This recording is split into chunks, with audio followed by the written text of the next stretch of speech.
روزوں کے حوالے سے آج کا ہمارا پہلا مسئلہ یہ ہے، کیا انجیکشن لگوانے کے ساتھ، ٹیکا لگوانے کے ساتھ آدمی کا روزہ ٹوٹ جاتا ہے کہ نہیں؟ میرے عزیز بھائیوں، انجیکشن لگوانے کے ساتھ آدمی کا روزہ نہیں ٹوٹتا۔ آج کا ہمارا دوسرا مسئلہ یہ ہے، اگر کوئی آدمی تھوک نکل لیتا ہے، اپنا تھوک نکل لیتا ہے بار بار، تو کیا اس کا روزہ ٹوٹ جائے گا؟ میرے عزیز بھائی، تھوک نکلنے کے ساتھ آدمی کا روزہ نہیں ٹوٹتا۔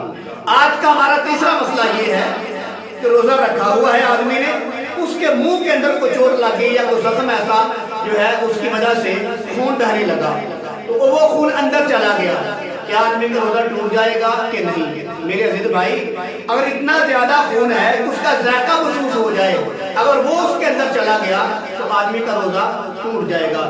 لیکن اگر اتنا کم خون ہے کہ جب وہ نکلا اس کا ذائقہ محسوس نہیں ہوا، اس کے ساتھ اس کا روزہ نہیں ٹوٹے گا۔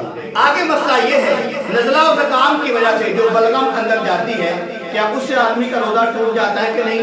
میرے پیارے عزیز بھائیوں، بلغم کی وجہ سے، وہ جو نزلہ زکام کی وجہ سے اندر جاتی ہے، اس کی وجہ سے آدمی کا روزہ نہیں ٹوٹتا۔ آگے مسئلہ یہ ہے کہ بغیر ارادے سے آدمی کے منہ کے اندر مکھی چلی گئی، وہ اندر چلی گئی، اور یا دھواں چلا گیا یا گرد و غبار چلا گیا، تو کیا اس کا روزہ ٹوٹ جائے گا؟